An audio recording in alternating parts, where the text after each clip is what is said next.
அனைவருக்கும் வணக்கம். நாம இன்று இந்த வீடியோல 10ஆம் வகுப்பு தமிழ் பாடத்தில் உள்ள 100 வினாக்கள், மிக முக்கியமான கட்டாய வினாக்கள் பார்க்குறோம். இது உங்களுடைய டெட் பேப்பர் 1, பேப்பர் 2 எக்ஸாமுக்கு மிகவும் பயனுள்ளதா இருக்கும்.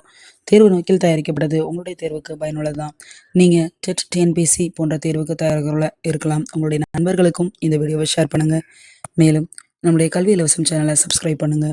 நாளை அரசு பணியாளர், இன்றைய மாணவர்களாக தேர்வு எழுதலாம். வாங்க.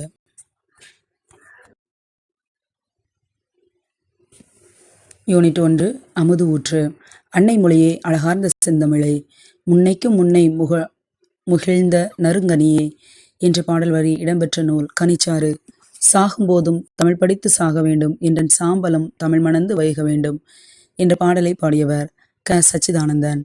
மகபுகு வஞ்சி என்ற நூலின் ஆசிரியர் பெருஞ்சித்திரனார். பெருஞ்சித்திரனார் எந்தெந்த இதழ்கள் மூலம் தமிழ் உணர்வை பரப்பினார்? தென்மொழி தமிழ் சிட்டு. உலகியல் 100 என்ற நூலின் ஆசிரியர் பெருஞ்சித்திரனார். பெருஞ்சித்திரனாரின் இயற்பெயர் துரைமாணிக்கம். பாவியை கொத்து, பள்ளிப்பறவை, நூறாசிரியம், என் சுவை என்பது, கனிச்சாறு என்ற நூலை எழுதியவர் பெருஞ்சித்திரனார். பெருஞ்சித்திரனார் எந்த நூல் தமிழுக்கு கருவூலமாய் அமைந்தது? திருக்குறள் மெய்ப்பொருளுரை. தென்னன் மகளே, திருக்குறளின் மான் புகழே என்ற பாடலின் தென்னன் என்பது எம் அண்ணனை குறிக்கிறது. பாண்டியன். நாடும் மொழியும் நமதிருக்கண்கள் என்றவர் பாரதியார். திராவிட மொழிகளின் ஒப்பிலக்கணம் என்ற நூலின் ஆசிரியர் கால்டுவெல். நெல், கேழ்வரகு போன்ற தாவரத்தின் அடிப்பகுதியை குறிக்கும் சொல் தாழ். தமிழாசிரியர். நூலாக்கப் பணிகளை விரும்பி செய்தவர். சொல்லாராய்ச்சியில் பாவனரும் வியந்த பெருமகனார் இளங்குமரனார். திருச்சிராப்பள்ளிக்கு அருகில் அமைந்துள்ள அல்லூரில் திருவள்ளுவர் தவச்சாலை நிறுவியவர் இளங்குமரனார். பாவனர் நூலகம் ஒன்றை உருவாக்கியவர் இளங்குமரனார். தமிழகம் முழுவதும் திருக்குறள் சொற்பொழிவுகளை வழங்கி வருபவர். தமிழ் வழி திருமணங்களை நடத்தி வருபவர் இளங்குமரனார். திருவிக்க போல் இம்மைகளை மூடியபடி எழுதும் ஆற்றலை கற்றுக்கொண்டவர் இளங்குமரனார். திருக்குறள் தமிழ் மரபுரை என்ற நூலை எழுதியவர் இளங்குமரனார். இளங்குமரனார் எழுதிய நூல்கள்: காக்கை பாடினிய உரை, புறத்திருட்டு உரை, தேவநேயம். இலையை குறிக்கும் ஆங்கில சொல் லீஃப். இலையை குறிக்கும் தமிழ் சொற்கள் தாழ், இலை, தோகை, ஓலை. கோதுமையின் வகைகள்: சம்பா கோதுமை, குண்டு கோதுமை, வார்கோதுமை. சம்பா நெல் வகைகள் எத்தனை உள்ளது? 60. ஒரு மொழிக்காக உலக மாநாடு நடத்திய முதல் நாடு மலேசியா. மொழி ஞாயிறு என்று அழைக்கப்பட்டவர் தேவநேய பாவாணர். தமிழ் சொல்வளம் எனும் கட்டுரை எந்த நூலிலிருந்து எடுக்கப்பட்டது? தேவநேய பாவாணரின் சொல்லாய்வு கட்டுரை. செந்தமிழ் சொற்பிறப்பியல் அகர முதலி திட்ட இயக்குநராக பணியாற்றியவர் தேவநேய பாவாணர். உலக தமிழ் கழகத்தை நிறுவி அதன் தலைவராக இருந்தவர் தேவநேய பாவாணர். கடல் கடந்து முதலில் அச்சேரிய மொழி தமிழ். போர்ச்சுகீஸ் நாட்டின் தலைநகர் லிசுபன். காடிலா என்னும் நூல் முதலில் தமிழ் மொழியில் மொழிபெயர்க்கப்பட்ட ஆண்டு 1954. ரோமன் வரி வடிவில் அச்சடிக்கப்பட்ட காடிலா என்ற நூலின் மொழிபெயர் கார்த்திலா டி லின்கோனா டேமுல் போர்ச்சுகீஸ். காடிலா என்ற நூல் எந்த வண்ணத்தில் மாறி மாறி நேர்த்தியாக அச்சடிக்கப்பட்டது? கருப்பு, சிவப்பு. இந்திய மொழிகளிலேயே மேலை நாட்டு எழுத்துருவில் முதலில் அச்சேரிய மொழி தமிழ். சொல்லுதல் என்பதற்கு உரிய சொல் பேசுதல், விளம்புதல். செப்புதல், உரைத்தல், கூறுதல், இயம்புதல், மொழிதல். அடிமரத்தின் என்று பெரிய மாபெரும் கிளை கவை.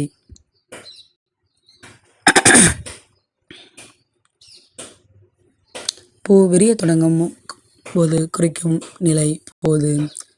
முத்தமிழ் துய்ப்பதால், முச்சங்கம் கண்டதால், மெத்த மணிகலன் மேவலால். நித்தம் என தொடங்கும் பாடலின் ஆசிரியர் தமிழழகனார். சந்த கவிமணி பாடிய இரட்டுற மொழிதலில் பாடலில் தமிழ் இதனுடன் ஒப்புமைப்படுத்தப்பட்டுள்ளது ஆழி. துய்ப்பது என்ற சொல்லின் பொருள் கற்பது. மேவலால் என்பதன் பொருள் பொருந்துதல். 3 வகையான சங்குகள்: வெண்சங்கு, சஞ்சலம், பாஞ்சன்யம். ஒரே சொல்லோ சொற்றொடரோ இரு பொருள்பட பாடுவது சிலடையணி, இரட்டுற மொழிதலணி. சந்த கவிமணி என குறிப்பிடுபவர் தமிழழகனார். தமிழழகனாரின் இயற்பெயர் சண்முகசுந்தரம். தமிழழகனார் எத்தனை சிற்றிலக்கிய நூல்களை படித்துள்ளார்? 12. இரட்டுற மொழிதல் பாடலில் முத்தமிழ் என்ற கடலுக்கு எவ்வாறு ஒப்புமைப்படுத்தப்படுகிறது? முத்தினை அமிழ்ந்து எடுத்தல். இரட்டுற மொழிதலில் பாடலில் முச்சங்கம் என்பது கடலுக்கு எவ்வாறு ஒப்புமைப்படுத்தப்படுகிறது? 3 வகையான சங்குகளை தருதல். தமிழில் மெத்த அணிகலன் என்று குறிப்பிடப்படும் நூல் ஐம்பெரும் காப்பியம். இரட்டுற மொழிதல் பாடலில் மெத்த வணிகலன் என்பது கடலுக்கு எவ்வாறு ஒப்புமைப்படுத்தப்படுகிறது? மிகுதியான வணிக கப்பல்கள். இரட்டர மொழிதல் பாடலில் சங்கத்தவர் காக்க என்பது கடலுக்கு எவ்வாறு ஒப்புமைப்படுத்தப்படுகிறது? நீரலையை தடுத்து நிறுத்தி சங்கினை காத்தல். காலையிலேயும் மாலையும் வந்துவிட்டது என்ற சிலையாக கூறியவர் கி.வா. ஜெகநாதன். அன்று அவர் கச்சேரியில் அவருடைய காதிலும் கம்மல், குரலிலும் கம்மல் என்று கூறியவர் சுப்புடு. கி.ஆ.பொ. விஸ்வநாதன் பல் மருத்துவ நண்பரை எவ்வாறு அறிமுகம் செய்தார்? பல்துறை வித்தகர். உரைநடையின் அணிகலன் என்ற நூலின் ஆசிரியர் எழில் முதல்வன். குறிஞ்சிப்பாட்டை இயற்றியவர் கபிலர். குறிஞ்சி மலர் என்ற நூலின் ஆசிரியர் நா. பார்த்தசாரதி. ஊமையும் பொருளும் வேற்றுமை ஒழிவித்து ஒன்றென மாட்டின அஃது உருவமாகும் என்று எழுதியவர் தண்டி.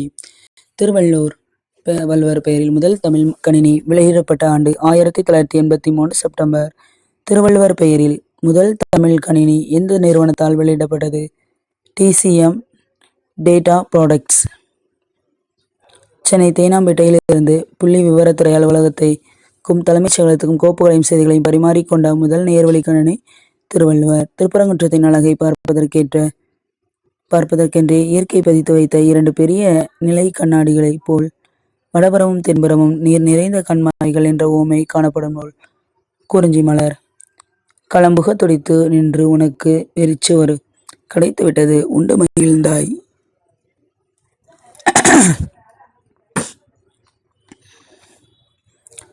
உன் புன்னகைதான் அதற்கு சான்று என்று கூறியவர் அண்ணா. புறந்தூய்மை நீரால் அமையும், அகந்தூய்மை வாய்மையால் காணப்படும் என தொடங்கும் குறள் பாவில் பயின்று வரும் அணி. எடுத்துக்காட்டு ஓமையணி. எடுத்துக்காட்டு ஓமையணியை உரைநடையில் பயன்படுத்தாதே, இனி ஒப்பு என்கிறோம். ஊர் கூடின பிறகுதான் செக்கு தள்ள முடிய வேண்டும் என்று காத்திருப்பவர்களின் காரியம் கைகூடாது. புரோகிதருக்காக அமாவாசை காத்திருப்பதில்லை என்று கூறியவர் ப. ராமசாமி. மழையும் புகழும் புயலும் என்ற நூலின் ஆசிரியர் ப. ராமசாமி. ஞாயிறு திங்கள் நெஞ்சம் போன்ற அக்ரிணை பொருட்கள் சொல்லும் போலவும் கேட்குன போலவும் சொல்லி எங்கு அமையும் என எழுந்தும் திறத்தை குறிப்பிட்டவர் தொல்காப்பியர். தமிழ் தென்றல் என்று அழைக்கப்படுவர் திருவிக. தென்றல் அசைந்து வரும் தென் தமிழ் நாட்டில் அமைந்த திருக்குற்றாலம் மலைவளம் படைத்த பழம்பதியாகும் பாடியவர் ராபி சேதுப்பிள்ளை. தமிழின்பம் என்ற நூலின் ஆசிரியர் ராபி சேதுப்பிள்ளை. சொற்களை அளவாக பயன்படுத்தி உரைநடையை அழகு செய்பவர் மு. வரதராஜனார். நாட்டுப்பற்று என்ற கட்டுரையை தொகுப்பை எழுதியவர் மு. வரதராஜனார். வாழ்க்கை நடத்துவதற்கு பொருட்கள் பல வேண்டும் என்று எழுதியவர் மு. வரதராஜனார். முரண்பாடு மெய்மை பாரடாக்ஸ். இந்த உலகத்தில் பயம் என்ற ஒன்றிற்கு தவிர வேறு இதற்கும் நான் பயப்பட வேண்டாம் என்பது இதற்கு எடுத்துக்காட்டு. முரண்பாடு மெய்மை. சொல் முறையில் அழுத்தம் கொடுப்பதற்கு எதிரும் புதிருமான முரண்பாடும் கருத்துக்களை கூறுவதற்கு பெயர் எதிரினை இசைவு. கலப்பில்லாத பொய்மை. சொல் முரண். குடிசைகள் ஒரு பக்கம், கோபுரங்கள் மறுபக்கம், பசித்த வயிறுகள் ஒரு பக்கம், புளிச்சேப்பக்காரர்கள் மறுபக்கம் என்று கூறியவர் ப. ஜீவானந்தம். பெரியார் பேசாத நாளுண்டோ, குரல் கேட்காத ஊருண்டோ, அவரின் சிக்கி திணறாத பழமை உண்டோ என்று பெரியாரை பற்றி சிறப்பித்து கூறுவார் அண்ணா. உச்சநிலை என்பது கிளைமாக்ஸ். இந்தியாதான் என்னுடைய மோட்சம், இந்தியாவின் நன்மைதான் என் நன்மை என்று கூறியவர் பாரதியார். புதிய உரைநடை என்ற நூலின் ஆசிரியர் எழில் முதல்வன். எழில் முதல்வனின் வேறு பெயர் மா. ராமலிங்கம். குடந்தை அரசு ஆடவர் கல்லூரி, பாரதிதாசன் பல்கலைக்கழகம் ஆகியவற்றில் தமிழ் துறை தலைவராக பணிய செய்தவர் எழில் முதல்வன். மா. ராமலிங்கம் எழுதிகள் நூல் இனிக்கும் நினைவுகள் எங்கெங்கும் காணினும் யாதுமாகி நின்றாய். புதிய உரைநடை என்ற நூலுக்காக மா. ராமலிங்கம் பெற்ற விருது சாகித்ய அகாதமி. வாழையும் கமுகும் தாழ்குலை தொங்கும் மாவும் பலாவும் சூழடுத்து ஓங்கி என்ற பாடல் இடம்பெற்றுள்ள நூல் சிலப்பதிகாரம். சிறுமலை என்ற நூலின் என்ற ஊர் மாவட்டத்தில் உள்ளது திண்டுக்கல். எடுத்துக்காட்டு உவமை அணியை உரைநடையில் பயன்படுத்துவதை இணை ஒப்பு என்கிறோம். புறந்தூய்மை நீரால் அமையும், அகந்தூய்மை வாய்மையால் காணப்படும் என்ற குறளில் பயின்று வந்துள்ள அணி. எடுத்துக்காட்டு ஓமையணி. சார்பெழுத்து 10 வகைப்படும். அளபெடுத்து நீண்டு ஒழித்தல். உயிரளபடை 3. உயிரளபடையின் வகைகள் செய்யுள் சிலபடை, இனி சிலபடை, சொல்லி சிலபடை. செய்யுளில் ஓசை குறையும் போது நிறைவு செய்ய நெட்டெழுத்துக்கள் அளபெடுத்தலை செய்யுள் அளபடை என்கிறோம். இசை நிற அளபடை செய்யுள் சிலபடை ஆகும். இசை நிற அளபடைக்கு எடுத்துக்காட்டு ஓதல் வேண்டும். உறார்க்கு ஒரு நோய் நல்ல படா பறை. செயலில் ஓசை குறையாத இடத்தில் இனிய ஓசைக்காக அளபடை இன்னிசை அளபடை. கெடுப்பதும் கெட்டாருக்கு சார்வாய் மற்றாங்கே எடுப்பதும் எல்லாமலை. இக்குறளில் இடம்பெற்றுள்ள அளபடை இன்னிசை அளபடை. செய்யுளில் ஒரு பெயர் சொல் எச்ச சொல்லாக திரிந்து அளபெடுப்பது சொல்லிசை அளபடை. உரணசெயி உள்ளம் துணையாக சென்றற வரணசெய்ய இன்னும் உலை நீ குரலில் இடம்பெற்றுள்ள அளபடை சொல்லிசை அளபடை. நசை என்பதன் பொருள் விருப்பம்.